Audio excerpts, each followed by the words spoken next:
State. On February 1st, I met with Secretary Blinken and asked him if he would please come to Algeria.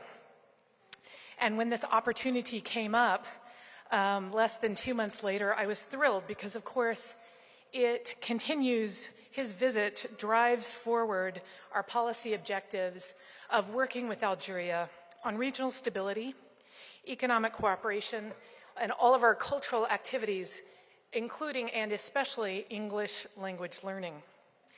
So since I've gotten here, we've had One Beat Sahara. How many of you went to One Beat? Yeah, a lot of you. Very good. We've had the Deputy Secretary of State, Wendy Sherman, visit. We've had a joint military dialogue with an interagency group from Washington. And now you, the absolute kind of cherry on the ice cream sundae. So without further ado, Mr. Secretary, I commend this fantastic team to you. Over the last 18 months before my arrival, they didn't have an ambassador, but Gautam Rana, as chargé, led, drove the bilateral objectives forward. There was no kind of holding down the fort. They really moved forward, and I've walked into the very best embassy that I've ever seen in 32 years in the Foreign Service. So thank you for being with us today.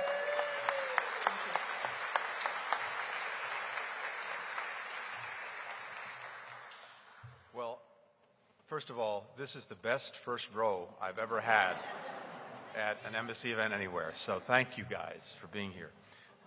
Actually, I'd really like, maybe I could sit down there and we can just talk. We'll do that afterward. Elizabeth, it is so wonderful to have you here and to be able to see you early in your tenure, but we're grateful for your leadership, and it's such a critical time. So thank you. And Gautam, thank you for your extraordinary leadership during the 19 or so months you were leading the mission. We're grateful for that. And each and every one of you, thank you, thank you, thank you. A few things I want to say before we get to a couple of questions. You're at the heart of a place in the world that is vital to our interests, the Middle East and North Africa. And we have in Algeria a partner on so many different security issues, a growing partner, I think, on economic issues as well, where there's tremendous opportunity, which I'll come to in a minute. And you are the ones who are making that work, growing that, building that every single day. And I'm grateful for that. As the ambassador said, we've had a lot of visits here. I know that puts a little bit of a strain on the embassy. I also know that in 2-3 hours, you'll be having Wheels Up party. So there's at least that to look forward to. But I had a very long and good report from Wendy Sherman when she came back to hear about her visit. I'm glad I was able to follow up and pursue some of the things that she and the team have been working on. But we've had the 5th Strategic Dialogue. That is terrific and a strong foundation for the work we're doing together. We have the military dialogue as well. And to the ambassador's point, a whole number of practical deliverables that will strengthen the relationship and strengthen us going forward. I am especially excited about the English language program. I think, as I've seen around the world, this is one of the single best things that we export, and there's a real thirst and demand for it. So I really appreciate that. And having Algerian government leaders take part in that, I think, is really a wonderful thing. A new research collaboration between the Ministry of Higher Education, the University of Notre Dame, connecting our people at all different levels, not only business to business, but university to university, student to student, and traveler to traveler, as hopefully that picks up with COVID. And then there are these growing cultural ties. I am incredibly upset that I missed out on the One Beat Sahara Music Festival. So, as I understand it, there were 23 musicians across 7 Saharan nations, plus the United States. Everything from experimental hip-hop to Nawa to jazz to electronic. So, if that happens again, please let me know in advance. And let me simply say a special thanks to all of you who worked on it, the folks in public affairs. Adam Siegelman, is he here somewhere? All right.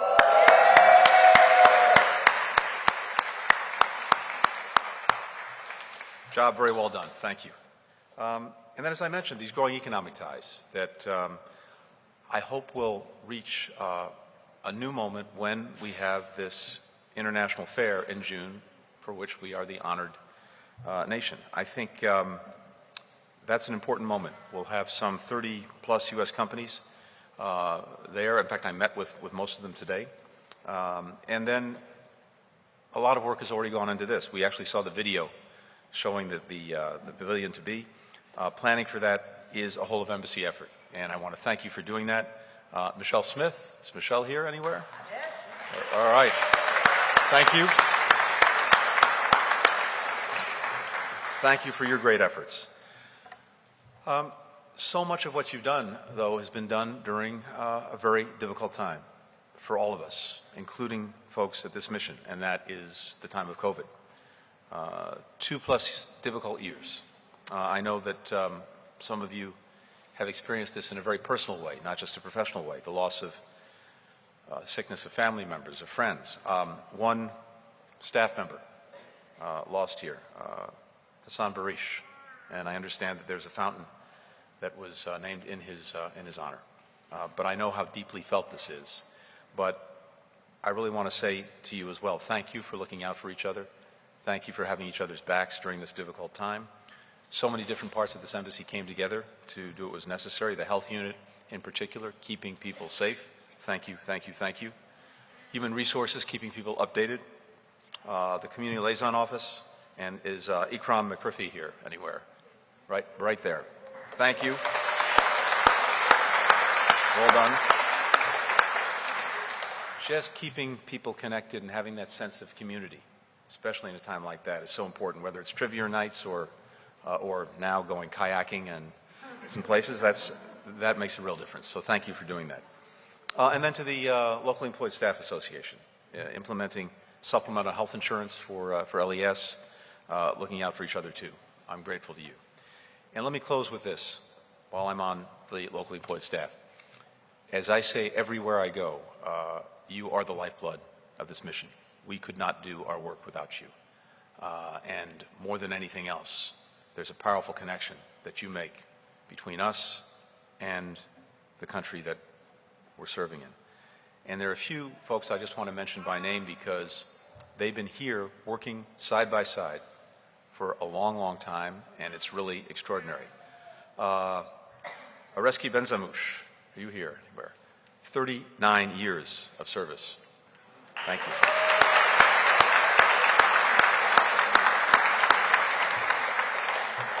Nabila Halas, 38 years of service.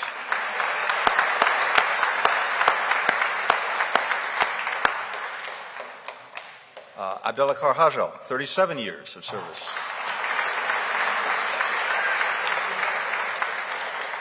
Adel Karim Zusa, 37 years of service as well. So, to each of you, thank you. And to every member of the locally employed staff team, thank you for what you're doing to bring us closer together, to bring our countries closer together, to help us do the vital work of this mission.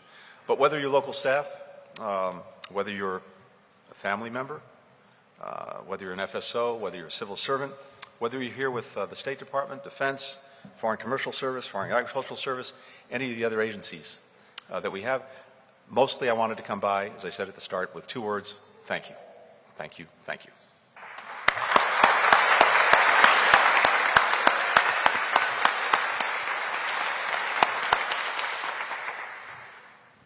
So we're going to take a photo with the whole community. All right. So if you could please... Wait, can I get a photo with these guys? Yes, absolutely. So if,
Well, good afternoon, everyone. I'd like to begin by announcing another 5 stops on this trip. Yeah. In all seriousness, I am very glad to be back in Algeria. I visited in 2016 when I was the Deputy Secretary, but this is the first trip that I'm making here as Secretary. If you've noticed, over the last weeks, every country in the Maghreb has hosted at least one high-ranking American official, and I think that is a signal, among others, of the importance that we place on these relationships and on the region. Let me just take a moment as I start to recognize our relatively new ambassador here, Elizabeth Alvin, who arrived last month. Ambassador Alvin is very uniquely suited for this role. She previously served as the Deputy Chief of Mission here, and 3 decades of experience in the Foreign Service. She is truly the best of our department. We're grateful to have you here. So over the course of this trip, we have visited Israel, the West Bank, Morocco, now Algeria. And at every stop, we've dealt with critical security issues, urgent regional and global challenges, and a shared desire to create more opportunities for our people. Here in Algeria, the ties between our countries go back a long time. 1795, at a time when most of the world still didn't recognize our then young country. And Hassan Bashadeh, who ruled what was then called the Deylik of Algiers, signed a treaty of peace with our first president, George Washington. Since then, Algerians and Americans have developed our economic, educational, cultural connections. And our countries work closely together on issues that matter to the security and well-being of our people and many others. As I said today to President Tebboune and Foreign Minister Lamamra, Algeria's efforts are critical to improving regional security and stability. That includes its counterterrorism expertise, the humanitarian and security assistance that it provides to neighbors in the Sahel, its demonstrated leadership in finding regional and African-led solutions to challenges. On Libya, Algeria has been a critical voice in international efforts to advance the UN political process and promote Libyan elections as quickly as possible. And as the broker of the Alger Accords, Algeria continues to play an important role in Mali, where we both support a return to democratic rule. Algeria has also emerged in the region as a leader in preserving cultural heritage sites, which terrorist and organized crime groups have increasingly looted to finance their illicit activities. Last year, we joined Algeria in bringing together government officials, archaeologists, cultural site managers from Algeria, Libya, Tunisia, and Egypt to discuss how to keep these sites secure and successfully prosecute looters of cultural property. On the matter of Western Sahara, the United States supports the work of the UN Personal Envoy of the Secretary General, Staffan de Mistura, in leading the political process under the auspices of the United Nations to promote a peaceful and prosperous future for the people living there. I also reaffirmed to the President and the Foreign Minister the importance of concrete progress on human rights, including freedom of religion for all faiths, freedom of expression, especially political speech. And we talked about ways to build on our robust trade and investment ties. American companies here are helping to diversify Algeria's economy, training local employees, sharing knowledge, building long-term partnerships that are of benefit to both of our countries. I spoke to a number of those businesses today. I think some of you were there, in advance of the Algiers International Trade Fair that will take place this summer, the largest in Africa, where the United States is proud to be the country of honor. Algeria and the United States have worked together to beat back the COVID-19 pandemic. We've donated more than 600,000 vaccine doses to Algeria, as well as a 35-bed state-of-the-art field hospital, and a second donated field hospital will be up and running in the coming months. Likewise, Algeria has been there for its neighbors. When COVID disrupted tourism and other vital trades in Tunisia, Algeria provided critical financial support and donated more than 250,000 vaccine doses. Now, as you all know, I came on here to this region after a trip to Brussels and Poland with President Biden, where we saw the extraordinary unity and determination among allies and partners to stand with the Ukrainian people and bring an end to Russia's unjust and brutal war in Ukraine. The countries of North Africa and the Middle East have experienced themselves the consequences of Russian military campaigns before. For example, in Syria and Libya, where Russian military and paramilitary forces exploited conflicts for Moscow's gain, with deadly consequences for citizens and communities. Now, many in this region are feeling the pain of Russia's invasion of Ukraine in another way, with rising food prices, especially wheat. Farmers in Ukraine, instead of tending to their crops, have been forced to either fight for their country's future and independence or to flee. Ships with grain are not getting out from Black Sea ports because they're blocked by Russia's aggression. Countries around the world, including North Africa and the Middle East, import significant amounts of wheat from Ukraine. And of course, when food prices rise, so do the numbers of people suffering from hunger. This is just one more reason why the international community must increase the pressure on Russia to end this unprovoked and unjustified war. So, let me conclude simply by saying thank you to our colleagues in Algeria for hosting us today, and Ramadan Kareem to all of those who will soon celebrate the Ramadan. With that, I will happily take some questions. Start with Matt Lee of the AP, please.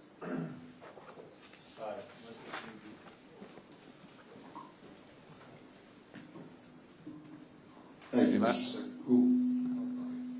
Hi. Thank you. Are you at all concerned with Algeria's relationship, Algeria in particular, its relationship with Russia? And do you think that it should be doing more to reevaluate its ties with the Russians? And also, given where you've been so far on this portion of the trip to the Middle East and North Africa, and what you attended, what you participated in on Monday, are you concerned at all, especially given the President's comments to you a little bit earlier, that Algeria is in danger of missing out on the kind of benefits, kind of changes that you and others have talked about in terms of the region? And then if I could just ask one last thing on Ukraine and Russia, and that is, there are officials in Washington who are saying that the U.S. believes that President Putin has been misled by his top military advisors. Is this something that is shared administration-wide or at least by you? Do you believe that to be the case? Thank you. Thanks, Matt.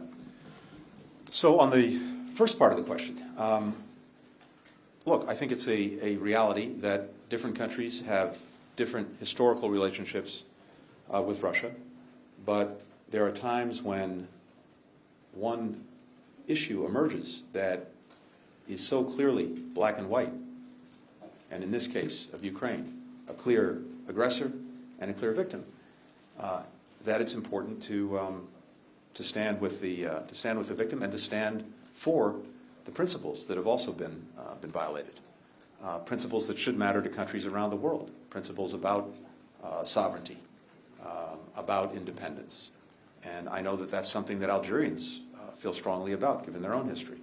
And I think countries in the region as well have seen the damaging effects of Russia's military campaigns before. I alluded to that a moment ago. In Syria and Libya, as I mentioned, the Russian military and paramilitary forces have exploited conflicts for Moscow's gain. And that, in turn, has actually posed grave threats to security in the region and stability and commerce.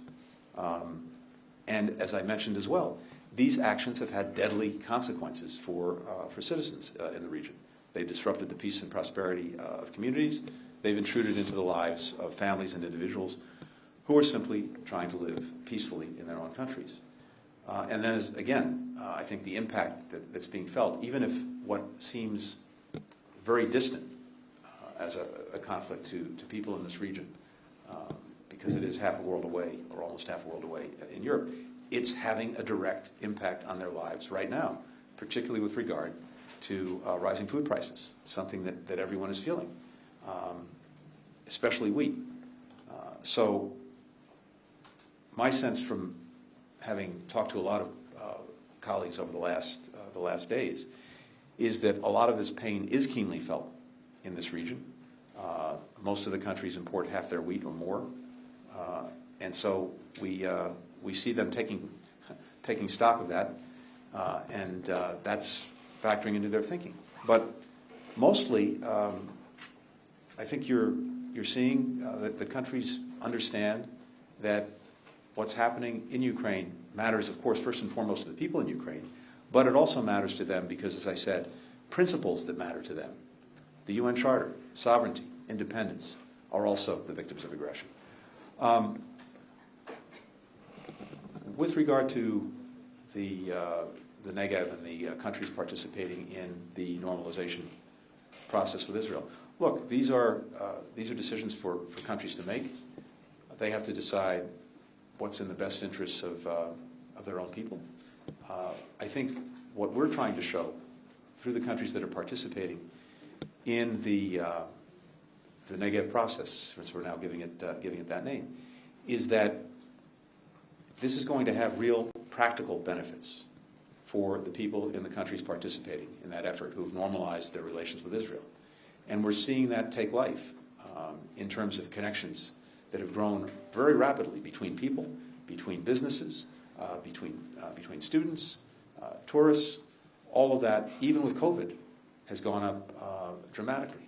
At the same time, what we're doing as governments is looking at how we can work together to make the kinds of investments in infrastructure, in global health, in science, in dealing with climate that are going to have real benefits for people. My bet is that as other countries that are not part of that process see this take shape, they will conclude that this is something they want to be a part of.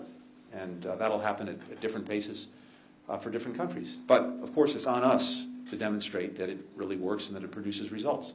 I believe that it will. And finally, with regard to President Putin, look, what I can tell you is this, and I said this before, one of the Achilles heels of autocracies is that you don't have people in those systems who speak truth to power or who have the ability to speak truth to power. And I think that is something that we're seeing in Russia. We'll turn to Algerian for sure.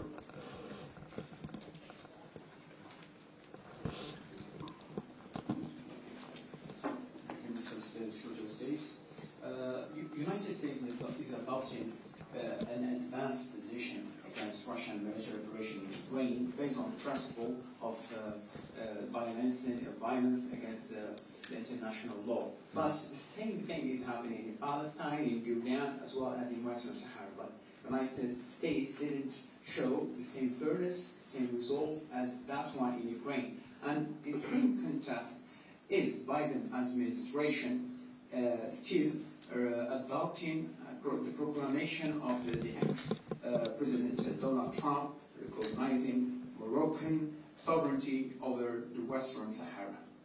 Thank you very much.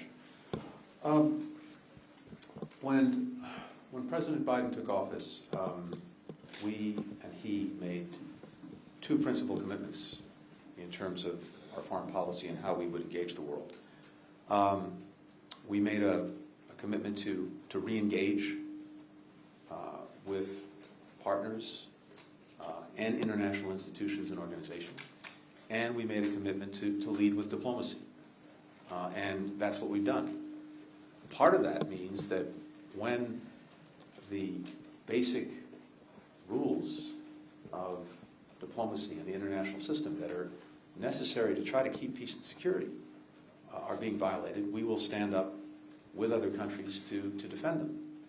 And that's what we're doing. That's what we're doing in the case of this aggression. But the centrality of diplomacy to this effort is critical. And so when it comes to Israel and the Palestinians, we have remained very engaged with our diplomacy to try and advance prospects for getting back to a two-state solution, to negotiating that. And in the meantime, doing everything that we can to help the Palestinian people improve their lives. We've committed $500 million in assistance to the Palestinians over the last year. We've re-engaged with UNRWA. And of course, I was just up in Ramallah. And by the way, we were talking about the Negev Summit and the countries participating in that. One of the things that we spent some time talking about is how we could use that grouping of countries to focus on helping Palestinians improve their lives. And we also made clear, and I certainly made clear, that as committed as we are to supporting normalization and to having more countries join in, that is not a substitute for dealing with the conflict between Israelis and Palestinians, and not a substitute for two states. Similarly, with regard to Western Sahara, we're very focused on diplomacy and on advancing a resolution through diplomacy, including through the efforts of Staffan de Mistura, the envoy from the United Nations. So I think these things are very consistent. In each case, we are working through diplomacy, working with other countries to uphold the basic principles of the international system.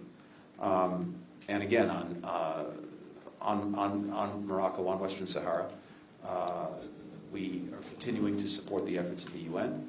There's been no change in our position otherwise. Peter Martin from Bloomberg. Hi, thank you. Yesterday you met with Crown Prince Mohammed bin Zayed. Did you ask him to increase oil production or bring down gas prices? And did you offer any specific assurances about the UAE's security? Thanks. Well, first, let me just say we had what I thought was an excellent and lengthy discussion. And we always benefit, and I certainly always benefit, from getting the Crown Prince's perspective. And we had what I thought was a very meaningful, heartfelt exchange that covered really the breadth of our partnership and did it in a strategic way as well as a specific way. One of the things I made very clear to him is the value that we attach to that partnership and that we are a true partner for the UAE. The UAE has been with us around the world, including in Afghanistan, fighting side by side. In fact, the Crown Prince had some of his sons in attendance who had fought with us, and one indeed who was injured. That's a very powerful thing, and we'll continue to stand by them. One of the things I told him was that the United States remains committed to helping the UAE defend itself against threats from Yemen, from the Houthis, even as we work to try to bring that conflict to a close. In fact, we have our special envoy, Tim King, in the region as we speak, and we very much welcome the UAE's support for a truce that could lead to a ceasefire. I also took the opportunity to commend the Crown Prince for his vision, his courage, his leadership in normalizing ties with Israel. And we talked about the opportunities that can bring for all of our people. We had a very constructive discussion as well about the war in Ukraine and the Russian aggression there. We talked about Syria, the status of our talks with Iran on the possible return to the JCPOA, and a number of other things. It was really a lengthy and detailed conversation, as well as one that looked at the relationship from a strategic perspective. So we will continue to be in very close touch with our Emirati partners on all of these issues and more. Our teams are following up on many of the things that we discussed yesterday. As to energy, we believe it's critical that there be abundant supplies of energy on markets now, and that there also be a steady supply. But as it happens, we didn't focus on that issue specifically. We'll take a final question from NowThis.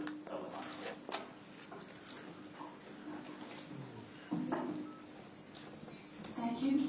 We'd like to know how do you perceive Algeria, and what's your assessment towards the situation in North Africa, especially with the deep crisis between Algeria and Morocco, and the complex question in Libya. So do you fear the worst? Thank you.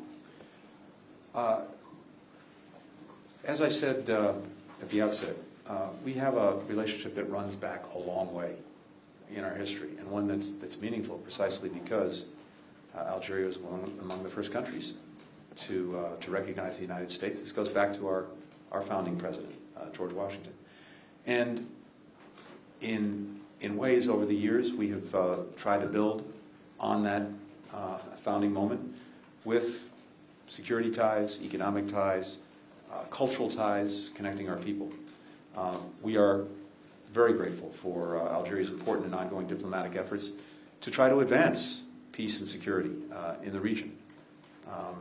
It's playing an important role, and one that we count on. As I mentioned, we talked a lot today about Libya, and we are working very much in common to try to advance a truly democratic transition there through elections and a new government. My sense is that building on this foundation of existing work together on security, deepening cooperation economically with trade and investment, I mentioned some of the numbers earlier today, having increased significantly even during COVID. And I think particularly with President Tebboun's economic plan, one that offers the prospect, I think, of creating an even more favorable investment climate here for American companies through clear rules and regulations and predictability. I think you're going to see that grow. And as I mentioned, we have the International Fair, at which we're the guest of honor this summer. That's a good opportunity to continue to bring American companies and Algerian businesses and people together. We've been working very closely on counterterrorism and regional security, and we're learning from each other in that process and strengthening our respective defense capabilities.